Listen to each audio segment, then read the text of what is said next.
Hey mon petit bonhomme, sache que si tu veux soutenir la chaîne, tu peux liker, commenter, partager et même aller faire un tour sur ma page Tipeee. Elle y est disponible en description. Let's go! Avez-vous raison de croire ce que vous croyez? Vous croyez que l'homéopathie fonctionne? Très bien, mais le croyez-vous pour de bonnes raisons? Est-ce que les piliers qui soutiennent votre croyance sont solides? Eh bien pour le savoir, on va faire une petite expérience mon petit bonhomme, et vous allez voir, ça va être rigolo. En plus moi j'aime bien rigoler, donc du coup c'est rigolo quoi, Si, vraiment, ça va être rigolo. Alors, rassurez-vous, je vais pas essayer de vous démontrer l'inefficacité de l'homéopathie. Ça a déjà été fait plein de fois, et de ce que j'ai pu voir, j'ai pas l'impression que les tenants de cette thérapie soient convaincus par ces démonstrations. Pourtant, très bien fichu. Cette vidéo-là, elle est géniale. Moi, toujours moi, mais quel prétentieux ce mec! Moi, je vais seulement vous raconter une petite histoire, très courte, mais tout est vrai, je vous ai mis tous les liens en description, il n'y a pas de... Ça existe réellement, Et à la fin, eh bien, je vous poserai une simple question. Allez, c'est parti mon petit bonhomme. En Équateur, il existe une méthode de diagnostic, et c'est aussi une méthode thérapeutique, ça fait les deux, c'est pratique, comme ça, ça va plus vite quoi. Cette méthode se nomme la radiographie par cochon d'Inde. En gros, ça consiste à passer cet animal vivant sur le corps du malade pour déterminer la maladie du patient. Le cochon d'Inde meurt au bout d'une vingtaine de secondes parce que la maladie du patient se transfère vers l'animal. La pauvre bête est alors dépecée dans le but de diagnostiquer la maladie de l'individu. En gros, le mec il regarde la dépouille du cochon d'Inde et il dit « Ah oui, là oui, oui, c'est bien ce que je pensais. Eh oui, les taches noires, cette forme-là c'est typique d'un rhume. » Et ensuite, la thérapie se termine avec des incantations chamaniques. Encore une fois, tous les liens sont en description, tu peux les regarder après la vidéo.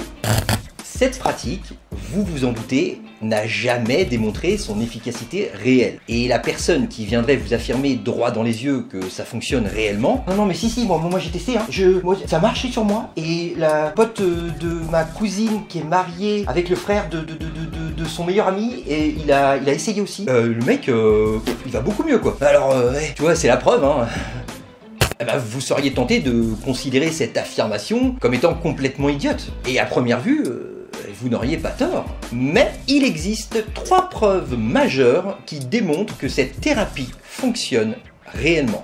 Eh oui mon petit bonhomme. La première, c'est que ce procédé est légal et réglementé en Équateur. La deuxième, c'est que ceux qui l'ont testé sont satisfaits de cette méthode. Et enfin, la troisième, ce procédé est utilisé depuis des centaines d'années. Eh bien mes petits bonhommes, sachez que si vous croyez en l'efficacité de ces petites billes de sucre là, les preuves que ça marche, donc qu'il y a un effet supérieur à l'effet contextuel, l'effet placebo, sont exactement du même niveau que la radiographie par cochon d'Inde, à savoir la réglementation, la popularité et l'ancienneté. Et pourtant, paradoxalement, il y a de grandes chances pour que vous trouviez la thérapie avec le cochon d'Inde là complètement loufoque. Et c'est normal, calme-toi. Alors, posez-vous une seule question. Si ces 3 preuves-là ne sont pas suffisantes pour vous faire adhérer à cette pratique, pourquoi, comme par magie, elles vous suffisent pour croire que l'homéopathie fonctionne ?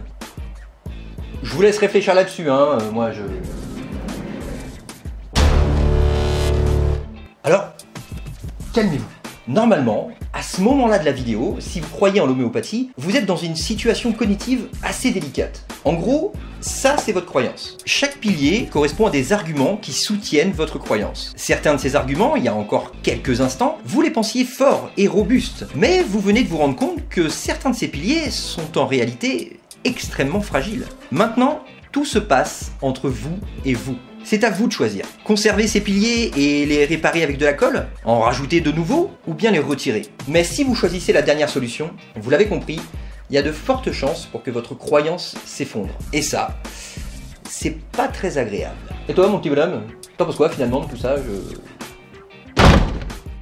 Alors oui, pour info, j'ai pris l'exemple de l'homéopathie là, mais cette vidéo, elle est applicable avec n'importe quelle autre médecine alternative. Quand je dis médecine alternative, c'est-à-dire une médecine qui n'a pas prouvé son efficacité réelle, avec des méthodes scientifiques, tout ça, carré quoi. Allez, salut!